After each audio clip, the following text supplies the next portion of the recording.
Bonjour a tous. Buenas tardes a todos y a todas.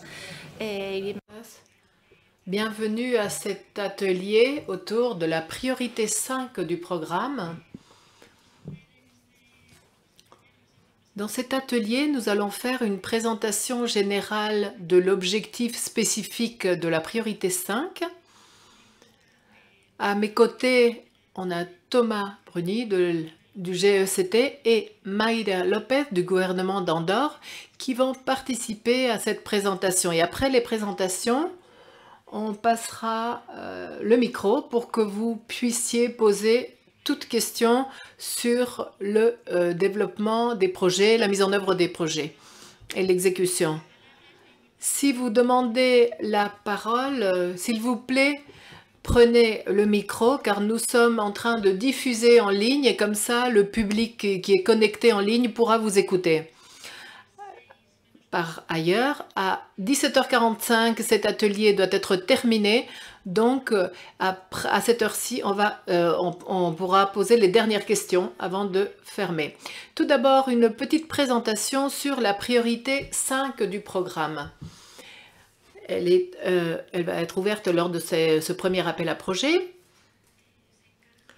Elle s'intègre dans l'objectif politique 4, une Europe plus sociale, et donc cela consiste à faciliter l'accès à l'emploi et à la formation, et l'objectif spécifique consacré à la culture et au tourisme durable.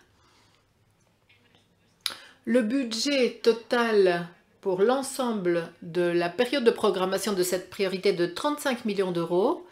Et pour ce premier appel à projet, le budget consacré à cette priorité, cet objectif, est de 19,3 millions d'euros. Cette priorité a un seul objectif spécifique, à savoir renforcer le rôle de la culture et du tourisme durable dans le développement économique, l'inclusion sociale et l'innovation sociale. Dans tous les sujets liés à la culture et au tourisme correspondraient dans votre candidature à cet objectif spécifique, dans la priorité 5 et objectif politique 4 donc. Typologie d'action envisagée ou prévue. Grosso modo, par rapport au tourisme, le fait de renforcer et promouvoir une offre touristique durable pour tous les publics, renforcer l'attractivité touristique de la zone pyrénéenne pour des visiteurs non spécialistes de la montagne, la sécurité et la prévention pour la réalisation d'activités touristiques et de loisirs liées à la montagne, et en ce qui concerne la culture, la mise en valeur et donc valoriser, développer la culture locale, le patrimoine culturel commun et l'héritage partagé ou commun. Ces actions sont grosso modo les actions qui peuvent être financées. Mais on vous conseille de lire le programme car vous allez y trouver les défis et les enjeux qui ont été détectés lors du diagnostic territorial et comme ça vous y trouverez des actions plus larges. Quant aux indicateurs de réalisation, vous savez que sur cette période, chaque candidature aura un seul indicateur de réalisation, un indicateur donc de réalisation du programme, et il faudra choisir entre ceux qui sont affichés à l'écran. Une fois choisi l'indicateur de réalisation en fonction des objectifs visés par le projet, immédiatement ou automatiquement, il va être rattaché à un indicateur de résultat. Donc, lorsque vous allez remplir la candidature sur SIGEFA, une fois choisi l'indicateur de réalisation, automatiquement, l'indicateur de résultat va s'afficher. À savoir, il s'agit de l'impact ou le changement que le projet va produire sur le territoire. Et maintenant, je passe la parole à Thomas Bunel.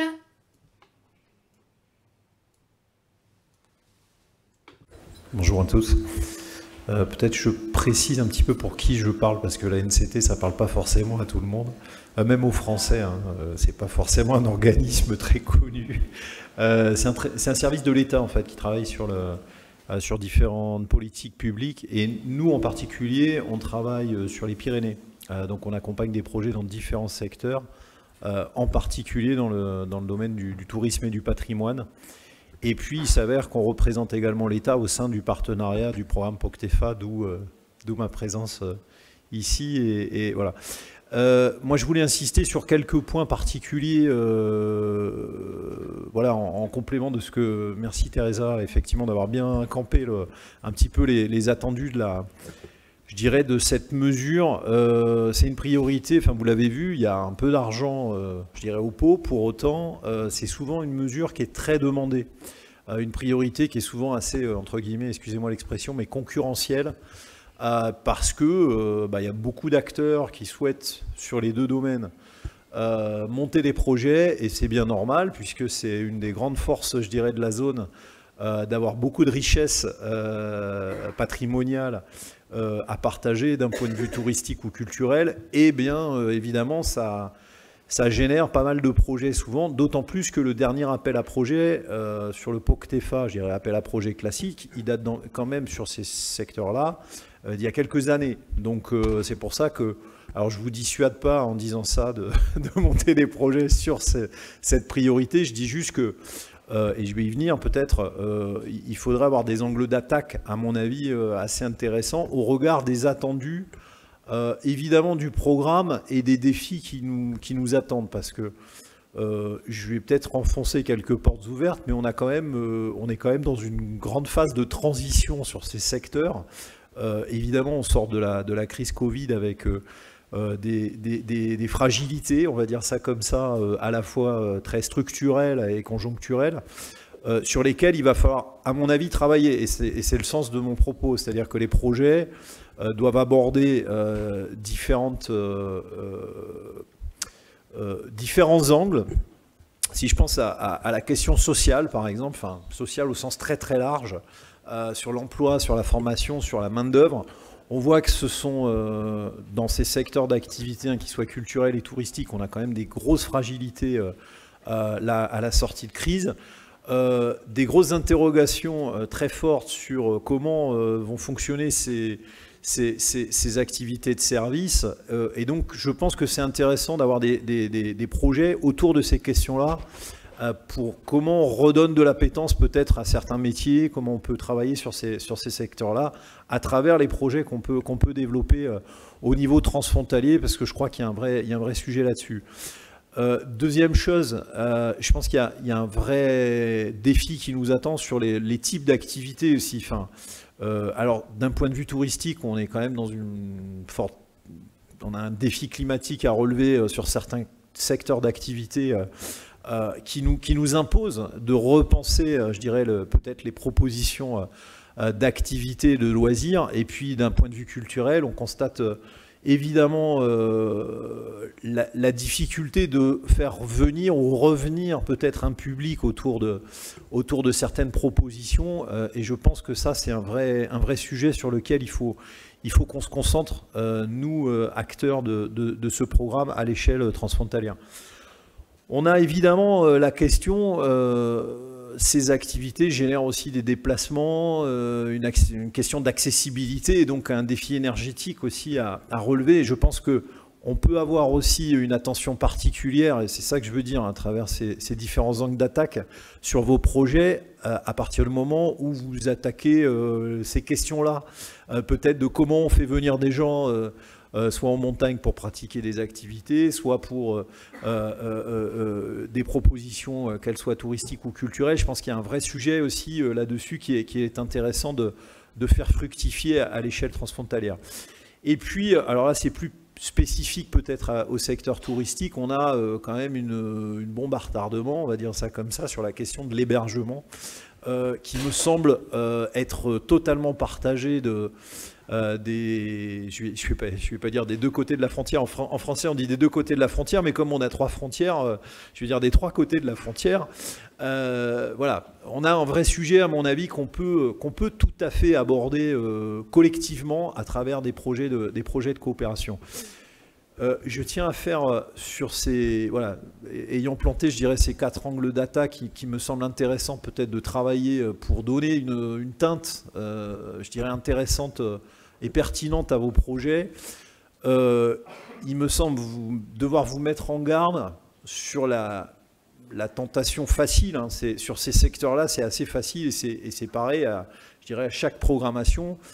Parfois, on peut avoir la tentation de faire des projets un peu miroirs, c'est-à-dire pas de réels projets de coopération au sens strict, c'est qu'on fait chacun un truc de chaque côté de la frontière, et puis en se disant que c'est un projet de coopération parce qu'on est sur les mêmes thèmes. Donc soyez, à mon avis, attentifs à ça. Ça ne veut pas dire que vos projets ne sont pas des vrais projets, ça veut dire qu'il faut vraiment le penser en... c'est quoi un vrai projet de coopération transfrontalière? Je prends un exemple tout bête, on peut faire chacun une infrastructure, je ne sais pas moi, vélo de chaque côté, mais ce qui est intéressant, c'est comment on travaille ensemble pour qu'on en fasse un vrai produit touristique d'itinérance, enfin, avec des services qui vont autour, avec une réelle circulation, non pas que des vélos, mais aussi de l'information entre prestataires, acteurs publics ou privés, qui vont graviter autour évidemment des usagers de ces voies et de ces visiteurs de 2, 3, 4 jours, peut-être en itinérance. Voilà, je vous donne cet exemple-là qui me semble assez intéressant. Et puis, dernier point sur lequel je pense qu'il faut que nous-mêmes on insiste plus, parce que vous l'avez entendu, sur les aires fonctionnelles, c'est une grosse nouveauté. C'est une grosse nouveauté pour vous, mais c'est aussi une grosse nouveauté pour nous. Donc ça veut dire qu'il faut qu'on ait aussi un discours assez clair. Donc je vais tenter de toujours plus éclaircir, je dirais, cette nouveauté. De notre point de vue, parce que c'est aussi le point de vue de la Commission européenne, ces zones fonctionnelles, et donc les projets qui seraient retenus dans le cadre des zones fonctionnelles, des 5 zones fonctionnelles que vous avez vues, il faut qu'ils aient, enfin je vais enfoncer une porte ouverte, hein, mais il faut qu'ils aient une réelle plus-value territoriale. Pourquoi? Parce que je vais vous prendre le sujet, je dirais, en creux. C'est-à-dire que pourquoi alors le monter et le déposer sur une aire fonctionnelle, ou alors pourquoi pas le déposer sur cette priorité-là? C'est un projet touristique de proximité, pourrait, entre guillemets, tout à fait être sur l'un ou l'autre des appels à projets. Ce que je veux vous faire passer comme message en conclusion, c'est qu'il faut vraiment que vous soyez convaincus que si vous le déposez sur l'aire fonctionnelle, il y a une réelle plus-value à le déposer sur une aire fonctionnelle parce qu'il y a une ambition territoriale qui est vraiment très différente de cette priorité-là sur l'appel à projet qui est en train d'être lancé. Voilà. Bon, je n'ai pas la réponse, hein. Nous, on n'a pas les réponses toutes faites. On vous laisse, je dirais, très libre d'argumenter et de nous dire pour quelles raisons vous pensez qu'il est mieux là, mieux sur la zone fonctionnelle que sur l'appel à projet classique.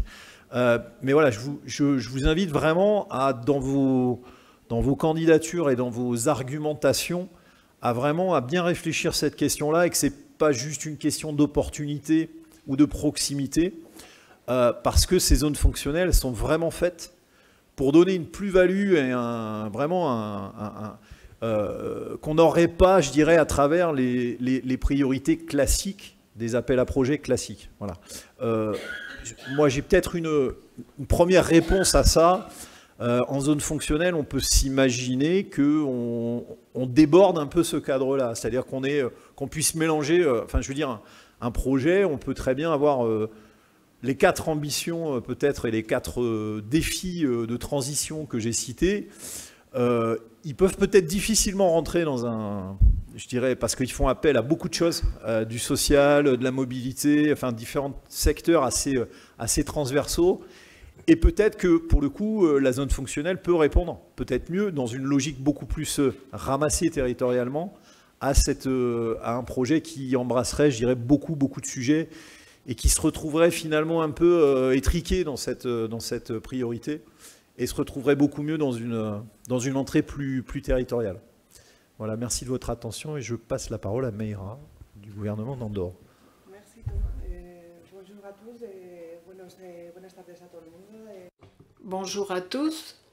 Micro, s'il vous plaît. Je viens du ministère des Affaires étrangères. Merci, merci beaucoup. J'avais pas allumé mon micro. Je recommence. Merci.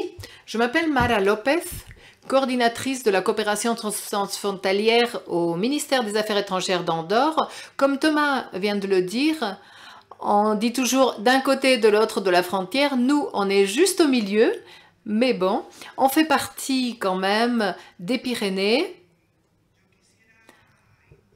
Je voudrais insister sur certains des concepts qui ont été exposés dans le programme POCTEFA et par rapport à l'objectif spécifique 5 lié au tourisme durable et le patrimoine culturel. Il y a des concepts très intéressants et nous comprenons que cet objectif spécifique est un des objectifs qui est les plus séduisants et qui va probablement attirer beaucoup de projets. Nous voulons que les projets qui présenteront autour de cette priorité seront des projets de qualité, ne seront pas présentés tout simplement parce que, comme on travaille dans le même domaine, donc que ce ne soient pas des projets miroirs, mais des projets qui aient un sens conceptuel. Nous croyons donc qu'il s'agit d'une matière intéressante. Et l'Andorre a décidé de participer à cette table ronde car pour nous, le tourisme et le tourisme durable et le patrimoine culturel sont essentiels en Andorre. Notre secteur touristique est très mûr et notre plus grand défi consiste à faire du secteur un secteur durable. Et comment donc proposer des projets qui œuvrent pour que les défis existants en termes de changement climatique, la désaisonnalité de l'offre touristique nous permettent de bâtir des projets nous permettant de favoriser un tourisme de qualité, un tourisme durable, respectueux de l'environnement et qui s'adapte aux conséquences du changement climatique.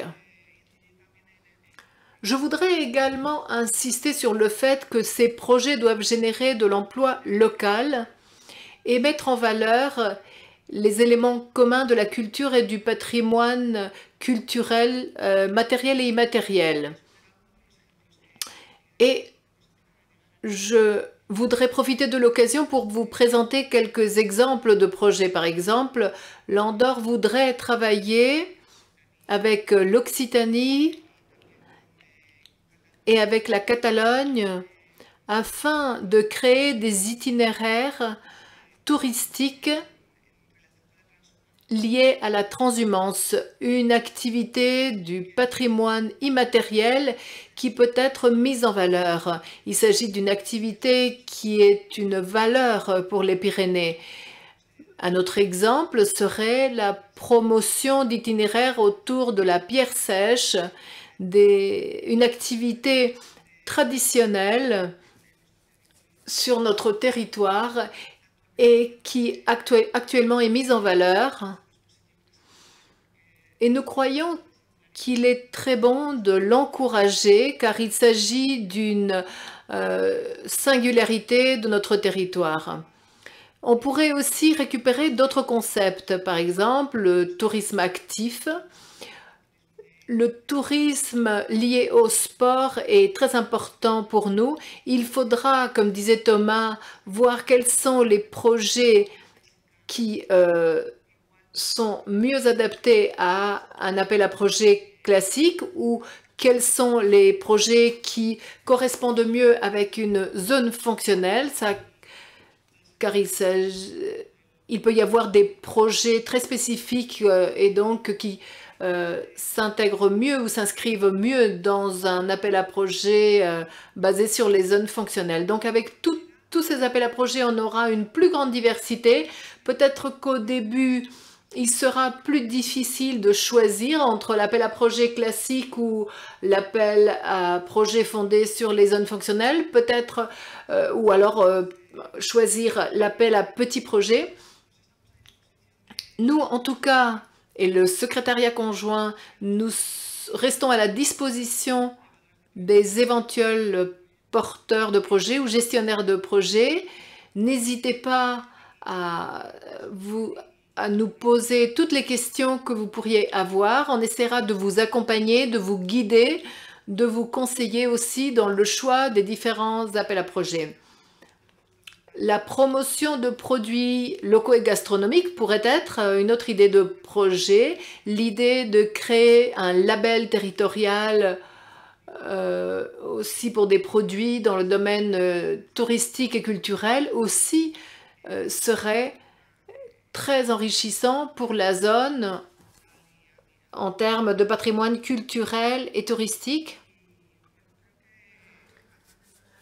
Donc, grosso modo, voilà quels sont les aspects que je voulais mettre en valeur. Et maintenant, je crois que ce qui serait intéressant, c'est d'écouter vos questions, si vous en avez.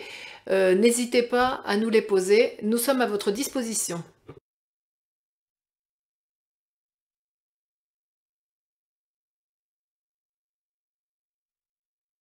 Bueno, aquí creo que no funciona la aplicación, entonces...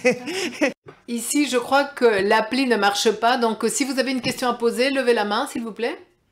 Et attendez que le micro arrive. Un micro se balade. Bonjour, Santi Fabregas, du Groupement européen de coopération Pyrénées-Pyrénéos. Quand vous parlez de typologie d'action, ce sont des exemples ou ce sont des catégories bien définies? Celles qui sont à l'écran sont des exemples.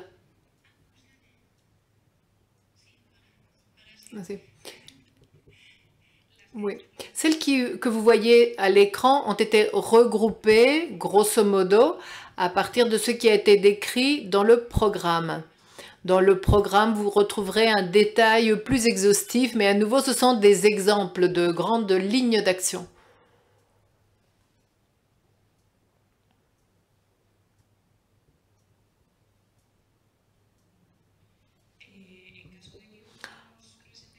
Si on se présente à l'appel à projet par zone fonctionnelle, est-ce que les objectifs spécifiques s'appliquent aussi ou comment ça marche? Les zones fonctionnelles ont une stratégie territoriale spécifique et donc là, il faudra voir si le projet est mieux adapté à cet appel à projet ou bien une stratégie intégrée par zone fonctionnelle. L'objectif reste le même.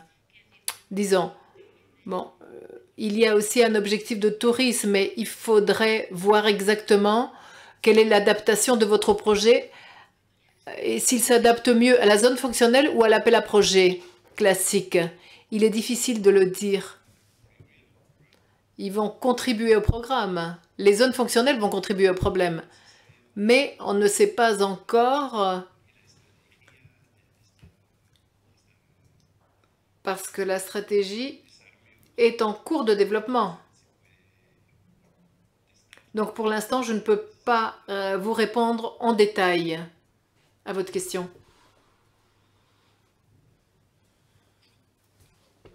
Les projets ayant répondu à l'AMI des zones par rapport aux zones géographiques ont-ils été lus dans le sens des objectifs généraux Il y a eu un AMI sur les zones fonctionnelles. Oui, vous parlez de l'AMI sur la zone Est. Oui, c'est ça, pardon. Oui, uniquement sur la zone Est. Okay. Alors, ça vient contribuer à la réflexion justement pour élaborer la stratégie sur la zone Est. Ça, j'avais compris. Voilà. Mais il était question qu'on soit redirigé éventuellement sur des objectifs plus généraux si le projet s'y porte, quoi. Bah, disons que nous, c'est notre, je vais dire un peu notre devoir de conseil, si on peut vous accompagner au mieux. Je dirais tous les partenaires du programme. On doit se poser bientôt là, avec l'ensemble des partenaires de la zone Est pour analyser justement, parce qu'il y a eu une bonne cinquantaine hein, de propositions, on va dire, enfin de réponses à cet appel à manifestation d'intérêt sur la zone fonctionnelle Est. Et donc l'idée, c'est évidemment de faire un peu le tri dans le sens très positif du terme, de qualifier ces propositions et de voir de quelle manière à la fois ils contribuent à la stratégie, pour bien identifier ensuite de quelle manière va se dérouler comment dire, comment on va lancer un appel à projet, pour le dire simplement, sur cette zone.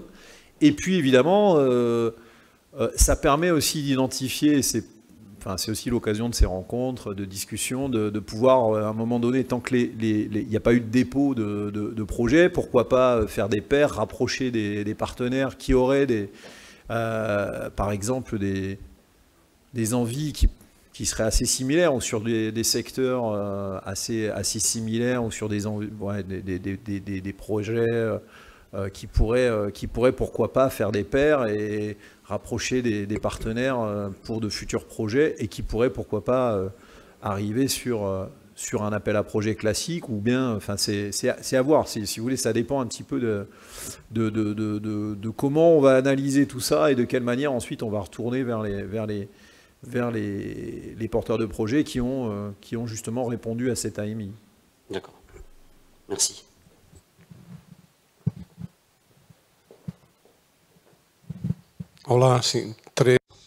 Bonjour. 3 remarques, 3 réflexions. La première est liée à l'indicateur de réalisation qui va se concrétiser en nombre d'entreprises. Donc, il n'y a pas d'autres éléments d'évaluation. C'est quelque chose qui nous surprend. Donc, c'est vraiment très axé sur le développement des entreprises. Voilà pour ma première réflexion. La deuxième, on ne parle que d'entreprise, une coopérative, une association, une fondation qui génère de l'emploi. Ça, elle ne serait pas concernée. C'est une réflexion parce qu'on ne parle que d'entreprise et petite entreprise. Et troisième réflexion liée à la typologie d'action. Elle est très axée à nos yeux dans les Pyrénées d'un point de vue territorial et géographique. Nous faisons partie d'un projet avec des petites communes dans les zones métropolitaines, Toulouse, Barcelone, Bilbao. Nous croyons que cela est pertinent, mais je pense que ces points de vue, ces approches devraient être plus larges pour que les personnes qui vont travailler dans d'autres domaines ne soient pas discriminées. Je vais répondre, si j'ai bien retenu. Quant aux indicateurs, les indicateurs de réalisation, qui est l'indicateur qui sera choisi par le projet, car c'est à partir de celui-là qu'on va arriver à l'indicateur de résultat. Il n'y a pas uniquement des indicateurs liés à des entreprises, mais aussi il y a d'autres indicateurs comme celui de stratégie et plan d'action élaborés conjointement et celui de participation à des actions communes transfrontalières. Je crois donc que ces deux indicateurs sont assez larges pour qu'un projet de coopération puisse sélectionner l'un ou l'autre.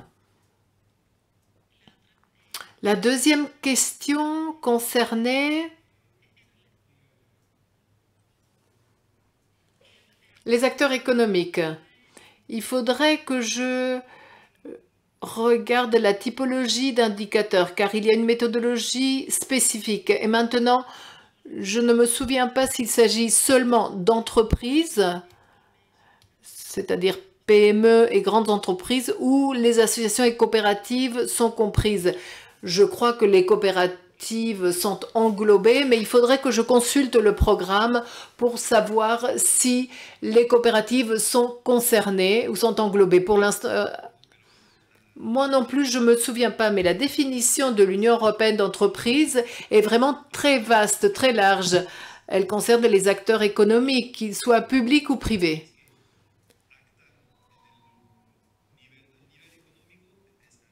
À l'échelle économique, on parle d'entreprise. Ça, c'est la définition européenne. Mais je ne me souviens pas si la définition précise cela ou pas. Mais je crois que la définition d'entreprise est très large. En ce qui concerne la typologie des actions, à l'écran, on vous a vraiment projeté quelque chose de très résumé. Dans le programme de coopération, vous allez retrouver une description détaillée et ne concerne pas uniquement la zone pyrénéenne, mais on tient compte de défis globaux pour l'ensemble du territoire du programme. Que ce soit, par exemple, des zones touristiques côtières, des zones intérieures, des zones urbaines. Donc, cela n'est pas restreint à la zone pyrénéenne de montagne.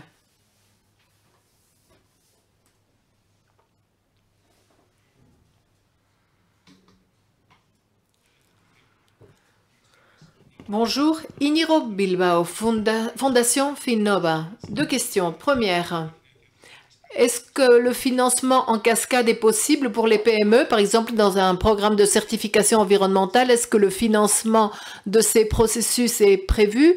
Et une deuxième question sur d'autres expériences ou d'autres projets non européens. Est-ce que les itinéraires culturels du Conseil de l'Europe, même si cela n'est pas la Commission européenne, des projets qui pourraient faire l'objet d'un soutien, pourraient être financés? Je vous réponds à la question sur le financement. Sur le financement en cascade, si vous évoquez le fait d'attribuer une subvention, donc une somme à une entreprise pour qu'elle fasse une certification, ça c'est interdit par le programme. Un bénéficiaire, une entité partenaire, après la programmation du projet, ne peut pas octroyer une subvention ou une somme à un tiers, à une entreprise par exemple, mais la certification ou un service de conseil ou autre pourrait être payé par l'entité partenaire et cette entité tierce pourrait être bénéficiaire du service. Il s'agirait là d'une aide d'État indirecte à deuxième niveau donc,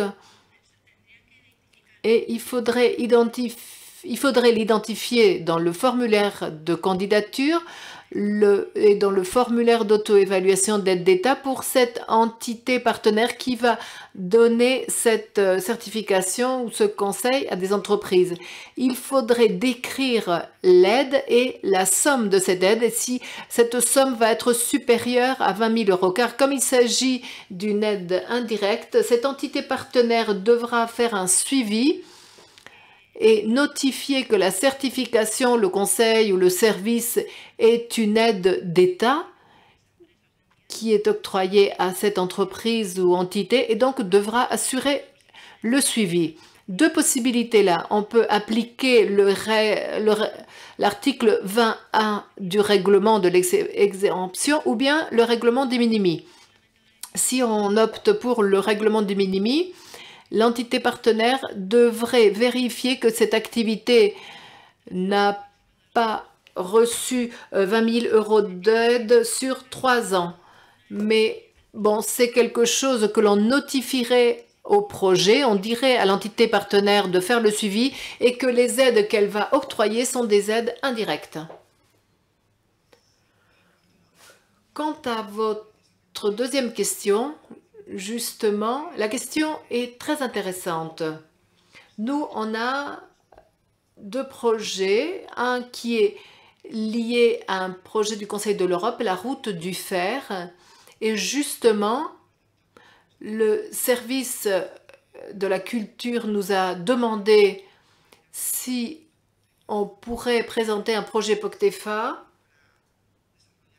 justement pour développer cette route du fer. Et moi, je crois que c'est compatible. Et d'ailleurs, on travaille autour de la question et les différents partenaires ne nous ont pas indiqué le contraire jusqu'à la date. Il s'agit d'un projet qui est financé par des fonds européens et quant au Conseil de l'Europe, le Conseil de l'Europe ne donne pas de financement, mais tout simplement, il apporte son label. On présente la candidature. Donc, il s'agit là de deux projets complémentaires. D'un côté, le label, et donc l'obtention de ce label, et de l'autre côté, l'obtention d'un financement pour développer le projet et créer cette route. Nous, on a un deuxième projet, les sentiers de transhumance. Pareil, on a une candidature UNESCO et c'est exactement pareil. Nous avons le projet de développement de la route d'itinéraire de transhumance pour créer un nouvel attrait touristique et à côté, l'obtention du label UNESCO en tant que patrimoine immatériel.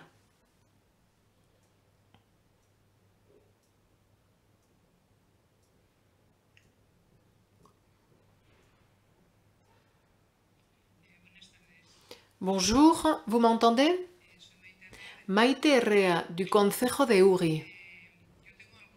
Moi, j'ai quelques doutes autour du projet que nous sommes en train de préparer. Il s'agit d'un projet de continuité après 10 ans de coopération transfrontalière. Et au fur et à mesure qu'on avance dans notre travail, on met l'accent sur et on se concentre sur le travail sur le territoire. On est en train de travailler sur le territoire et on est en train de créer une trame d'hébergement, etc. Et au fur et à mesure qu'on avance, on trouve des nouveaux besoins, des nouveaux défis qui ne sont pas toujours liés au tourisme ou au patrimoine. Parfois, on découvre des problèmes environnementaux importants et en même temps, à côté d'un patrimoine culturel. Je me demande si cet axe 5 n'est pas trop réducteur. Et je me demande si on ne devrait pas aller vers un autre axe si on travaille du point de vue territorial intégral. Des deux côtés de la frontière, on a des besoins différents, surtout en termes de développement économique. On coïncide dans le développement touristique, le développement économique à travers le tourisme, mais on a d'autres besoins, comme par exemple la rétention de prestataires de services ou d'autres points que l'on découvre et maintenant on se demande si cela ne déborde pas d'axe ou peut-être qu'on devrait aller vers un autre axe pour aborder plusieurs thématiques. Donc voilà, quelle est la question, de savoir si on est autour de l'axe approprié ou il faudrait en aller vers un autre.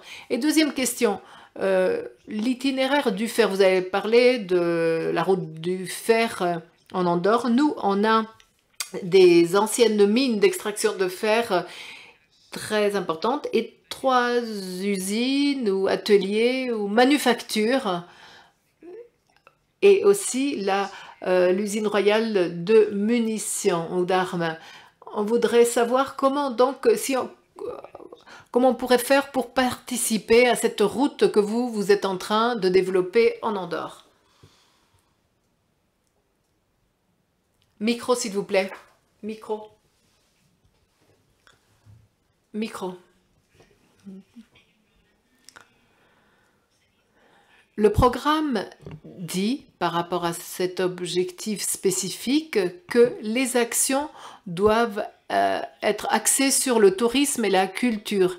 Et les projets qui touchent, ne serait-ce que de façon tangentielle ou indirecte, le tourisme devrait s'adresser à notre objectif spécifique. Vous devez savoir que lorsque vous choisissez un objectif spécifique, l'objectif général de votre projet, le général, doit contribuer à cet objectif spécifique. Donc, en fonction du développement de votre projet, je crois que vous, en fonction du contenu, vous allez savoir où est-ce que le projet ou quel serait l'objectif le mieux adapté à votre projet en fonction de l'objectif de votre projet et de ce qu'il va réussir à obtenir. Question, je pense qu'il faut qu'on regarde avec les... pardon. Ok. Il faut qu'on regarde avec les acteurs de la zone, et notamment Julien parlait sur la zone ouest qu'on pouvait se revoir le 4 avril. Et pourquoi pas en discuter avec l'ensemble des acteurs institutionnels, regarder peut-être plus précisément peut-être votre projet et qu'on puisse vous conseiller au mieux peut-être, parce qu'effectivement il peut y avoir des entrées, ces secteurs touristiques ou culturels, selon qu'on va rentrer par un biais plus social ou plus entreprise ou plus numérique aussi. Enfin, on a eu ce genre de projet. Parfois, on peut choisir une autre priorité, effectivement, qui est peut-être plus adaptée au cœur finalement de l'activité, enfin des activités du projet, des actions du projet, quoi. Donc, moi, je vous propose qu'on regarde ça peut-être plus finement pour essayer de vous orienter au mieux, ou en tout cas essayer de vous guider pour faire votre choix finalement et vous orienter sur la priorité qui convient le mieux finalement au projet, quoi. Et sur la route du fer, peut-être, si tu veux, Meira. Sí, justo, pues era lo que iba a comentar. Oui, nous, en Andorre, nous sommes une toute petite administration, donc on est très réactif, très dynamique, on se connaît tous entre les acteurs. Donc il y a un mois, j'ai rencontré le responsable du service de la culture qui s'occupe de ce projet de la route du fer. Donc on sera ravis de nous mettre en contact avec vous et on verra en quoi consiste le projet, quels sont les acteurs jusqu'à la date et comment vous pourriez adhérer au projet. Oui, tout à fait.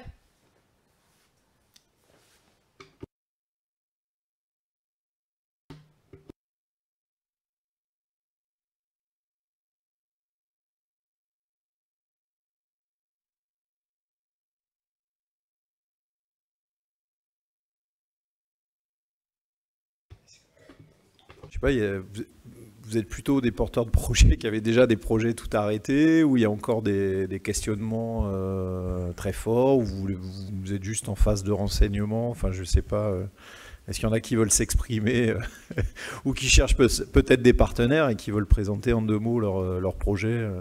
Ça peut être l'occasion justement de s'ouvrir à des partenariats possibles, des coopérations.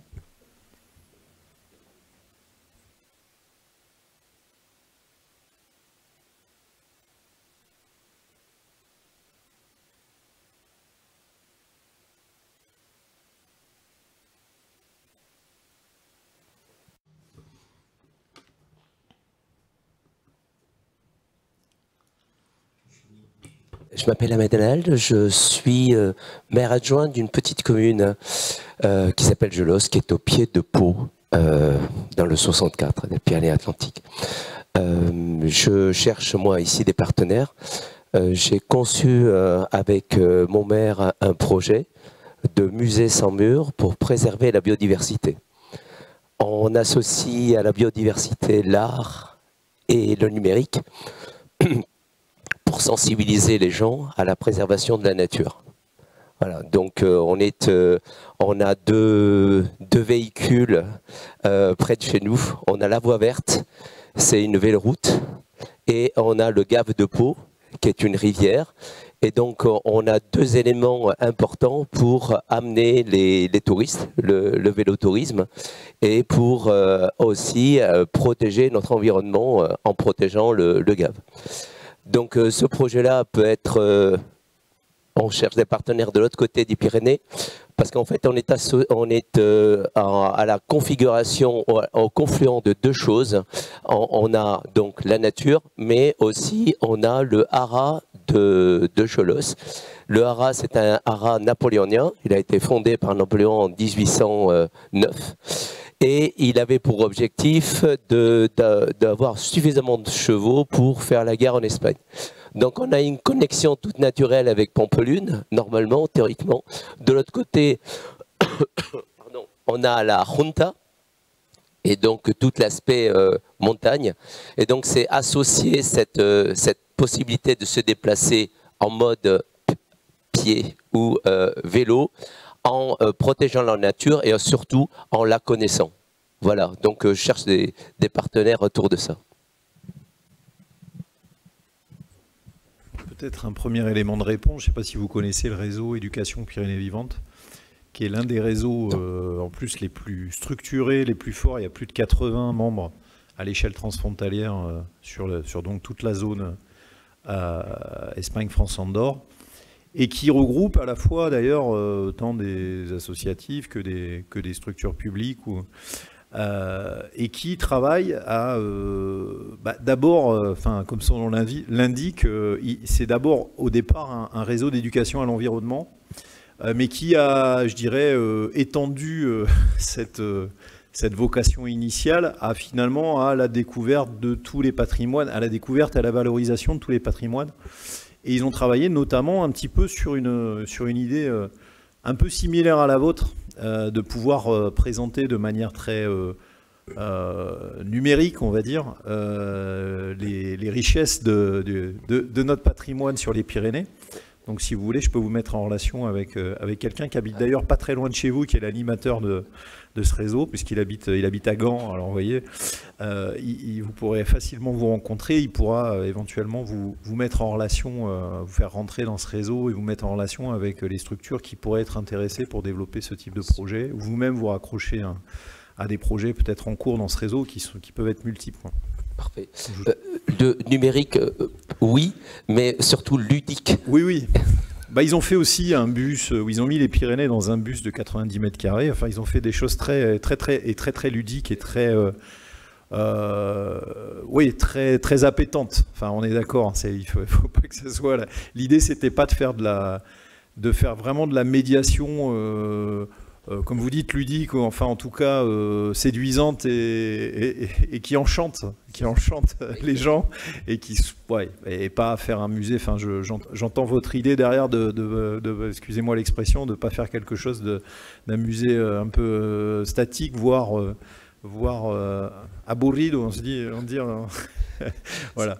Oui, c'est exactement ça. C'est donner envie aux gens de protéger l'environnement en le connaissant. Bien sûr. Et donc, c'est ça l'objectif. Rendre les gens heureux d'apprendre et de faire. Bien sûr.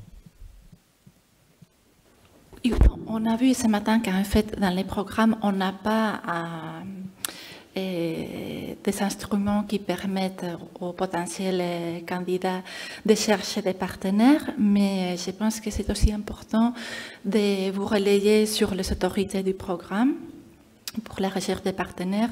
Et aussi, on a un outil qui s'appelle l'outil Capitefa, qui en fait est une compilation de tous les projets qui ont été approuvés dans les programmes. Et je pense que c'est aussi une piste pour trouver peut-être des potentiels partenaires et voir décider des projets qui ont été déjà développés.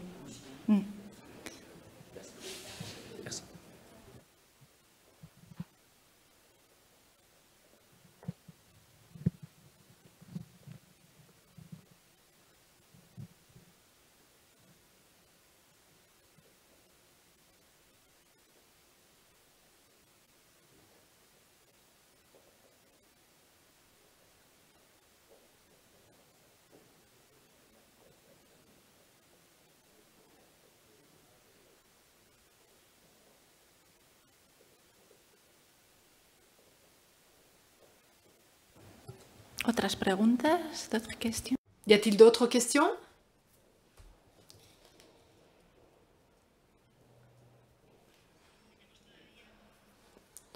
On a encore une petite quinzaine de minutes, si vous voulez en profiter.